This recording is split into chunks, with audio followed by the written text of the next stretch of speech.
Hi, everybody. Mary here, and let's talk a little bit about rotational motion. Now, rotating objects, we have talked a lot about centripetal force, but we haven't talked about all of the other cool things that rotating objects have. They have a lot of the same properties that linear motion have. There is a rotational version of inertia, momentum, and kinetic energy. And so we're going to spend the next few little talks talking about those things. We're going to begin with rotational inertia. Newton's first law says an object in motion tends to remain in motion, or an object likes to keep doing what it is already doing. So this poor fella hit the tires, and his body and his mass keeps going in a straight line. But this not only applies to straight line motion, it also applies to things moving in a circle. Once you get something spinning like a top, it wants to continue spinning like a top. So that is called rotational inertia, or sometimes referred to as angular inertia. And you've experienced this in lots of areas of your life. If you have a table saw and you turn it off, the blades do not stop immediately. You have to wait for them to spin down. And once they spin down, they are safe. And see, we have a hot dog that we are using here to keep it safe. If you have a yo-yo, what keeps it spinning at the bottom of your yo-yoing string? That is its angular or rotational inertia. And these terms are interchangeable. It's kind of like tissue or Kleenex. It's whatever you like to call it. A top. You have to put some energy in to get it rotating, but once it's rotating, it wants to keep doing that. And all of the gears, wheels, flywheels, parts and pieces, propellers in machines and engines and motors, once they start spinning, they want to keep spinning. Now, one of the coolest applications of this is our beautiful solar system. What has kept all of the planets in the solar system orbiting around the sun for the last 4.5 billion years? Well, it's rotational inertia. That angular inertia left over from the birth of the solar system, the nebula or gas cloud that we all condensed out of that 4.5 billion years ago, had some sort of small quantity of rotational rate to it. And that leftover rotational motion is what we see powering the entire solar system today. It keeps planets close to the sun, like Mercury, going at a high velocity, and planets further out, like Uranus and Neptune, going at a much slower velocity. And that is pretty typical when we start talking about things moving in circular motion, that close to the center, they have a faster tangential speed, and further out, they have a tendency to go a bit slower. Of course, that is the same sort of thing that keeps the moon orbiting around the Earth. Gravity is what powers it. That's the centripetal force. But the inertia of the motion is caused by that leftover angular momentum. Now, this rotating in a circle gives object something which is referred to as gyroscopic stability. Gyroscopic stability, you may have in your youth played with the toy gyroscopes.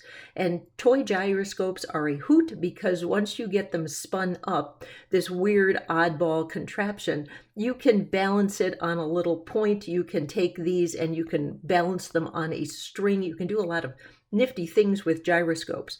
But they demonstrate the fact that spinning objects tend to be very, very stable.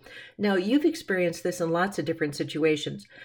This was off of YouTube, actually. This is a tire that escaped off of a vehicle, and it is rolling down, I think it's the New Jersey Turnpike all by itself. And maybe you don't have such a dramatic example, but maybe you've tried to get a tire or a bicycle wheel from one side of your garage to another side of the garage. The easiest way to do that is just give it a roll, and it will roll all by itself. And you just, once you get it rolling, it stays stable. Most of us have ridden a bicycle, and it's awkward until it gets in motion. And once it gets in motion, that spinning object tends to be Very, very stable. You stop that bicycle and blink, it wants to fall right over. Motorcycle, same sort of thing.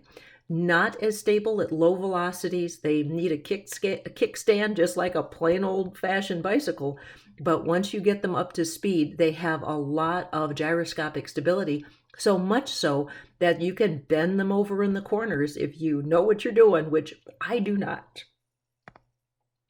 Other examples of gyroscopic stability include throwing a football. Here's Aaron Rodgers throwing a ball to Jordy Nelson, and I know that team is not together anymore, but sometimes the old songs are the sweetest.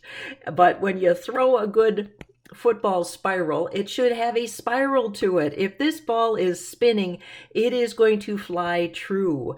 And that spin gives it stability, so it doesn't go through the air like a little duck that's had too many beers. It's going to fly nice and straight and true. Same thing with a curveball. If a pitcher's going to throw a curveball to home plate, it's going to have a nice straight path. Now, depending upon what the pitcher does, it could curve in other wacky directions. That's for another day and another talk. But it's a lot different than a knuckleball. A knuckleball, when it's thrown to home plate, has no additional curve to it, and it kind of waffles and dances around because it doesn't have the stability of a curveball or a fastball. Another place where gyroscopic stability comes in is rifling inside of a rifle or a pistol. The grooves and lands that you're going to see when you look down the barrel of a rifle or a pistol are going to give that bullet that spin, and that spin on that bullet is, again, designed to fly true, and that is going to make it have a more clean trajectory instead of waffling all over the place. And you might recognize this from Bond films. I just thought it was cool in case you never noticed that you were looking at grooves and lands when you looked at the Bond credits. Other examples of gyroscopic stability include your phone. You may not realize it, but you probably have a gyroscope within arm's reach right now, because you probably have your phone within arm's reach right now. Now, the gyroscope inside your phone is tiny, itty bitty little thing, but it has to be there because when you pick up your phone knows what direction is down. And how does it do that? Well, it's got tiny little gyros in there, and they're designed so that they suck very, very little power, because otherwise your phone would be out of juice all the time. But they're tiny little beasties. Every once in a while, if you have your phone or your tablet rotating around doing a lot of wacky things, it might ask you to recalibrate. But your phone does have an X, Y, and Z axis, and it knows what end is up, and it has to, so that it can constantly orient depending upon whether you're sitting in a chair or lying in bed or looking at your phone. Other examples of gyroscope are artificial horizons in aircraft. If a pilot flies into the clouds, he or she may not be able to tell what direction is up or down, and many a good pilot has died because they have not paid attention to their instruments.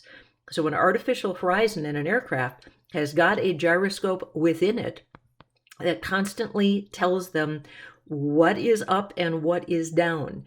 And you have to, when you're in pilot training, they constantly kind of beat into your head, watch your instruments, especially when you go into the clouds.